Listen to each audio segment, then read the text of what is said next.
Next, well, this presentation is to resume, to make a summary of the activities we have performed in the previous year.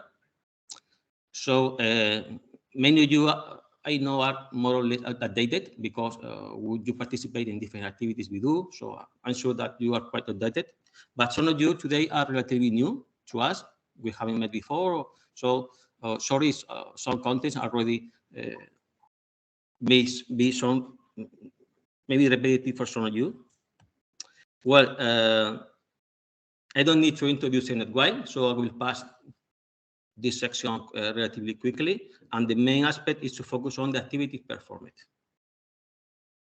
So we are a network, we are quite multidisciplinary, we are different, we have different profiles in the consortium, which allows us to address the tasks that Alessandro commented before.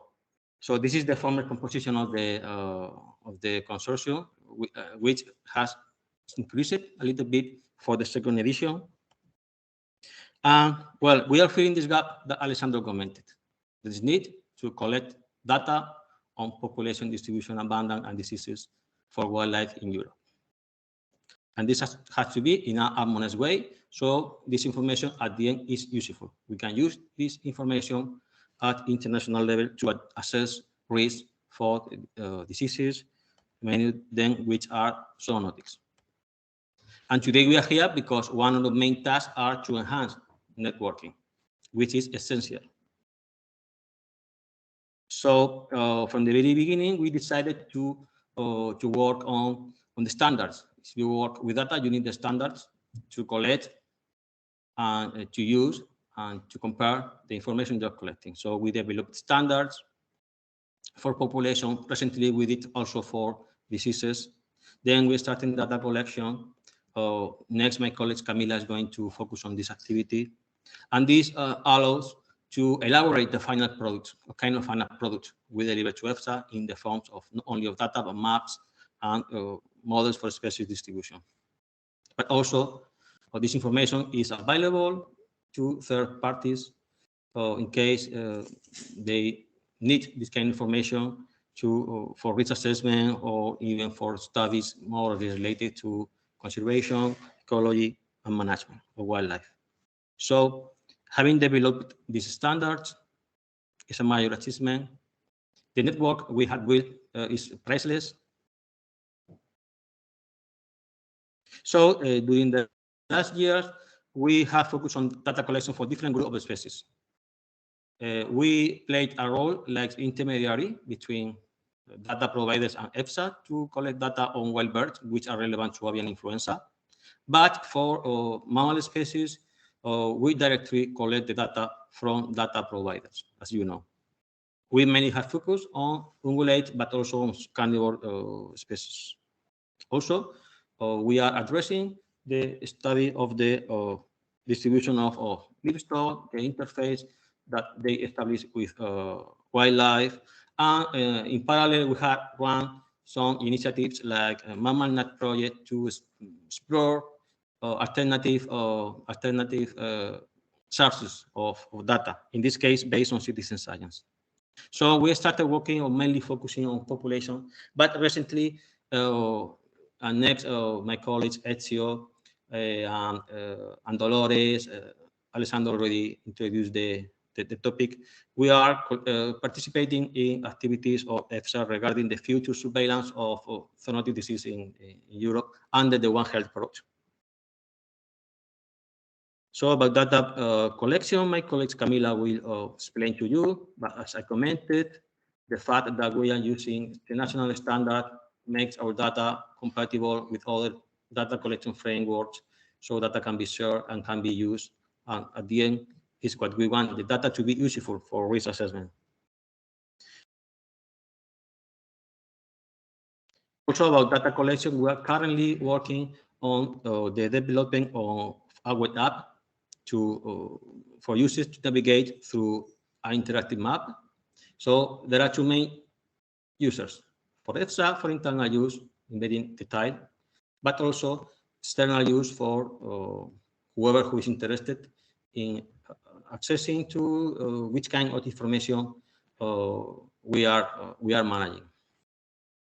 I think this tool is really interesting because it has one potential that for the moment we have not developed, which is the potential to upload information into the system.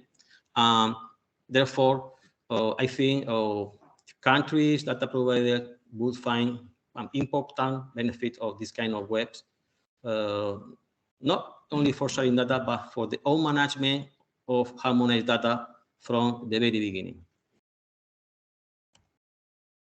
Some screenshot of the look that hopefully this app under development will have showing some information at a resolution level that respect the agreement established with data providers in terms of resolution of data, etc.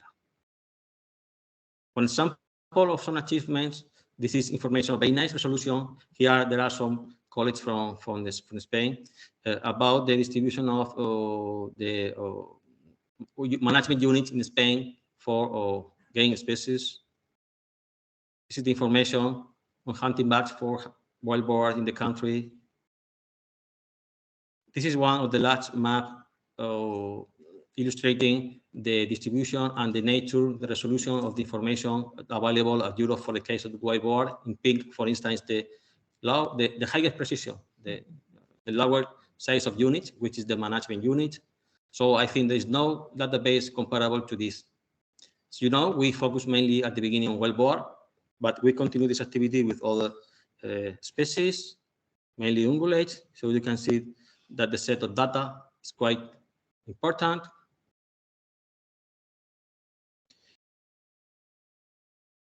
The same for carnivore species. Then you can elaborate and display the information on different resolutions for different purposes, different units of measure of the information. Just an example on how you can follow up the trends of hunting ground, hunting bats at European level. So you have the hunting bat bottom and then minimum and maximum estimation number of animals in the continent. One wild boar every 10 pigs in average. You can explore the pitch, the trends at different spatial scales. This sample quite interesting. Is the hunting bats in the Arctic regions after ASF impacted the population of wild boar, showing apparently kind of recovery of the populations.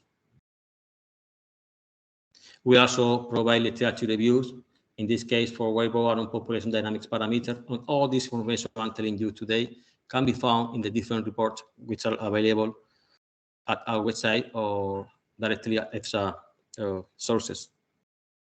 About densities, well, about occurrence, as I commented before, MammoNet project focused on citizen science was a very interesting experience that we would like to continue. You can see here the contribution for some species of Enetwild comparing recent data in Global Biodiversity Information Facility, GBIF. So you can see that we are filling important gaps in terms of distribution of data in yellow color. Sometimes just a full field of data are really relevant because they are in places where there is not almost data. So you can see here that the contribution for the species, for mammal species of the Enetwild to GBIF during the last year is really relevant in some countries of Eastern Europe. In the red, in the fourth column, you can see the percentage of yearly communications that are due to activities developed by MammoNet. And also, this project provided some tools that are useful for early reporting of potential cases of African swine fever or whatever outbreak in wildlife. So it used for by the different administrations in Europe still has to be exploited.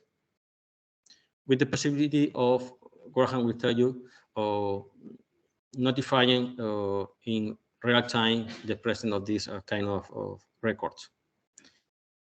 About densities, we had provided development of methods. We had drafted guidances. They are at the moment in English. We would like these guidances to be in national languages.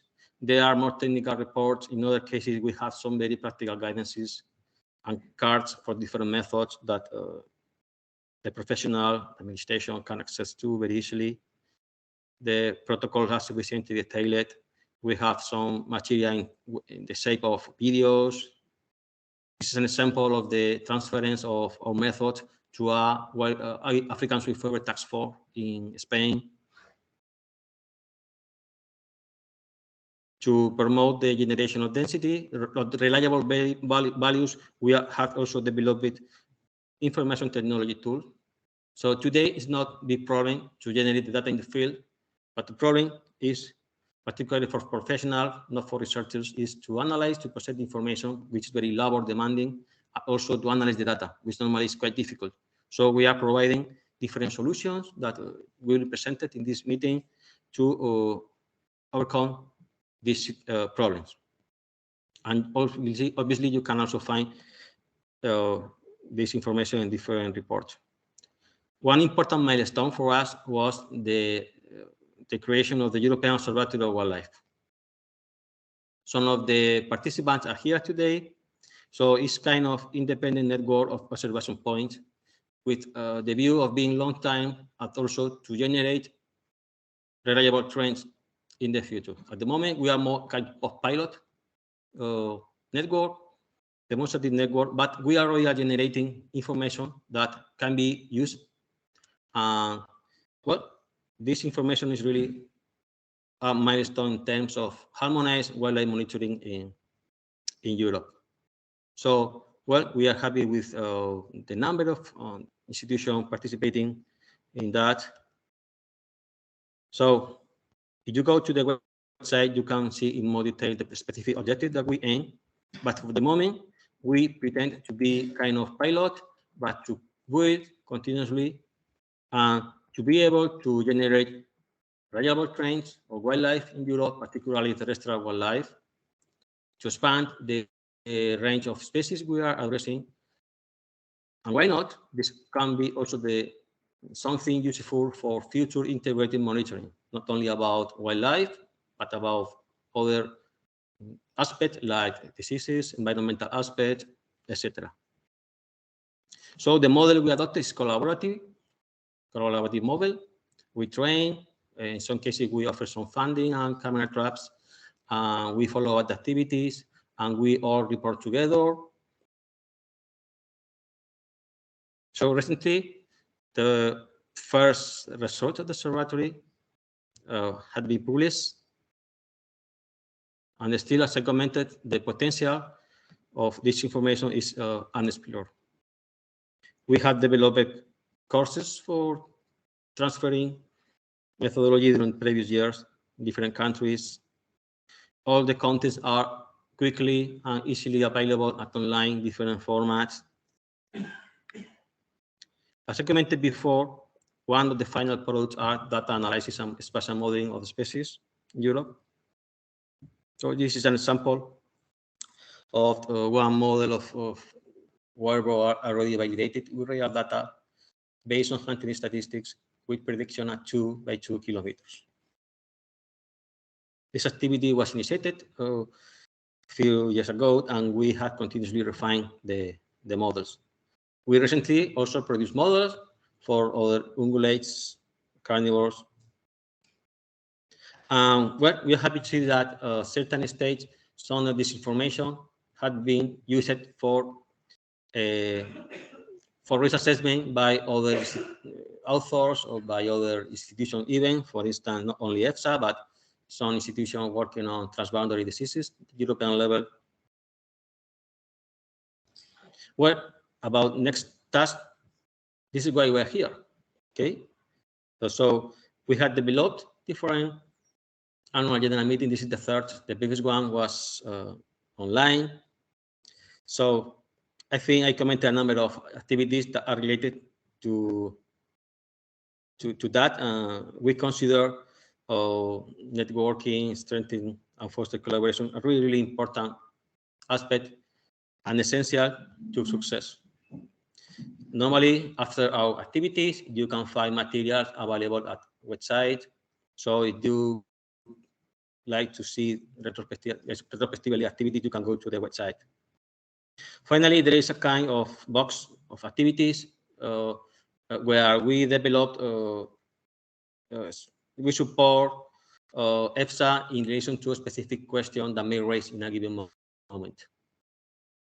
For example, during the previous years, and this will be detailed by Ezio and Dolores, we are we are contributing to the mandate that EFSA received in order to set up a coordinated surveillance system under One Health approach for zoonotic pathogens at transboundary. Well, Ezio and Dolores will go in more detail to that. Another important activity is about depicting generating some mapping that is relevant for risk assessment, as it is the risk, the interface between wildlife and livestock. So we performed it at European level, and we also have developed specific studies in specific areas to solve or to ask some question about what is the risk in this specific area for this specific interaction, this kind of production of, in this case, of pigs, how they interact with wild boar. This is a study collaboratively done with some of you in Serbia and Hungary. Thank you very much about this. One of the last activities we are performing within the current contract is some pilot about integrated monitoring.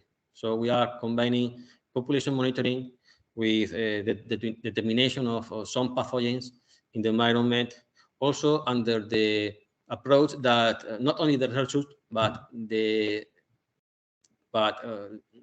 developing the work itself is very interesting, and is a pilot and is demonstrating that we can do that at European level. Well, for that reason, we have prepared a relatively easy protocol to sample in the environment, and as some of you know, we are in contact with you to do this activity. Right, and finally, about communication, we discussed about this a lot with EFSA. We have done a number of activities. Normally, these activities have been guided by researchers, not by communication professionals. So this is the point that we need to reinforce in the future edition of Enetwild. So we used a website, social net, in MammalNet project. We were more active, and there we really have the support of some professionals. So as you saw before in the result, I think we success in countries where it's very difficult to get data. So we use different tools to achieve the different users or data providers, like newsletter, blogs. This is just one example of the last material we have produced, a number of videos that we are going to release in the following days to the media. These are the main outcomes of the previous annual general meeting. These are of enormous importance in Europe, where communities of plants and animals that have been modified by people determine the so-called agroecosystems, which cover about half of the EU's land area. They are essential to sustainable ecosystem and other species conservation.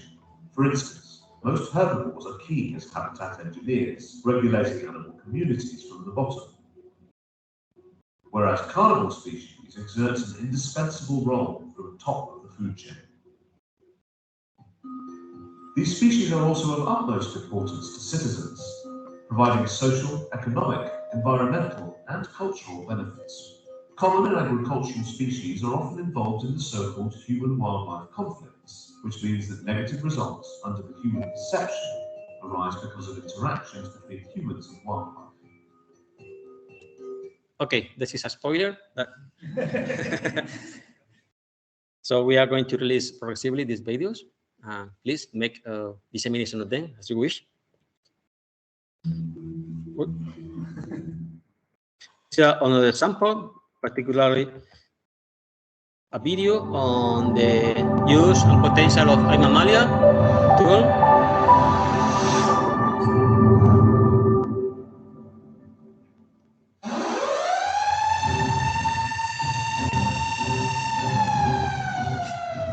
Houston, tenemos un problema. In Spanish, in this Nos case, acaban de notificar que en la frontera han detectado un caso de peste porcina africana.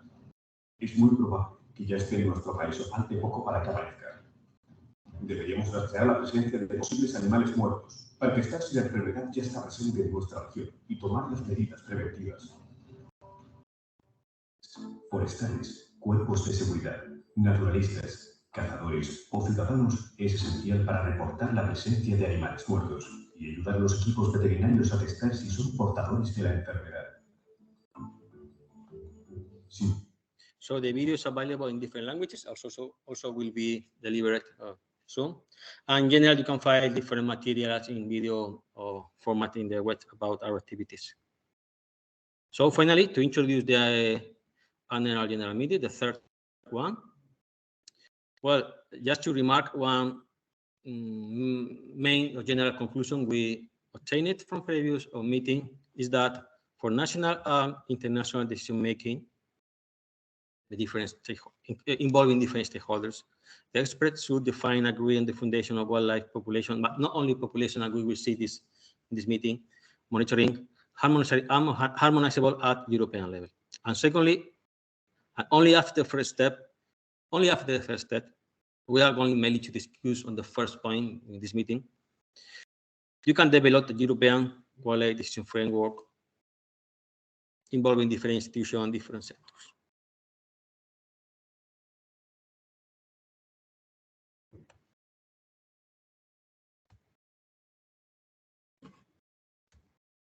Sorry, but it's not. Okay.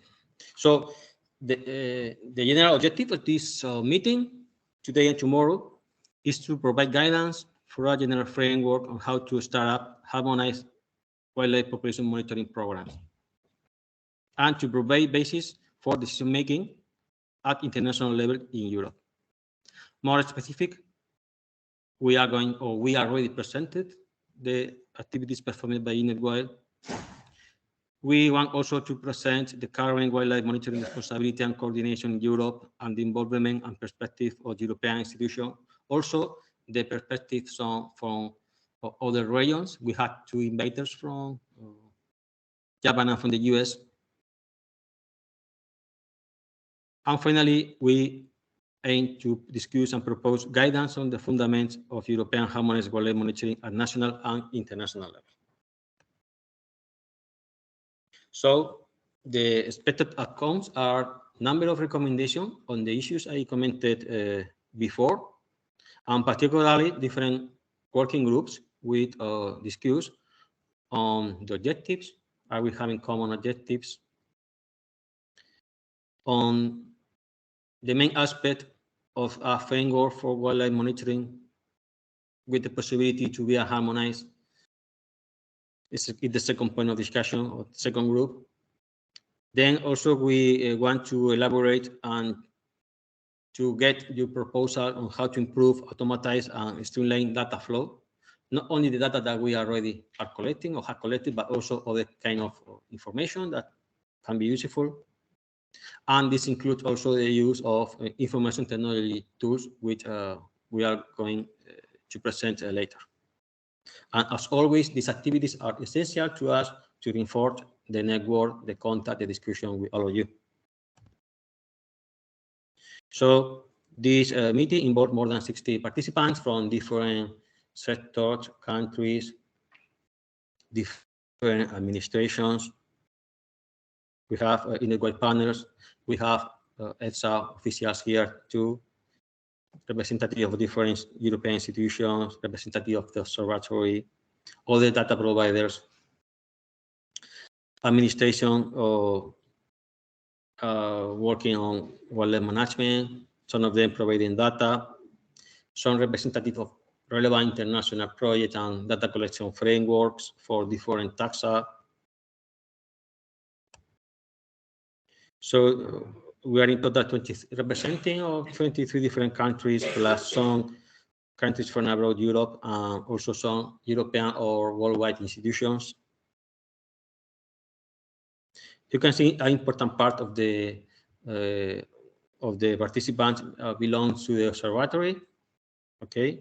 But there are other type of participants, international stakeholders, people monitoring frameworks, as I commented before, that are more or less equally distributed. So this is the program of the meeting. Next, after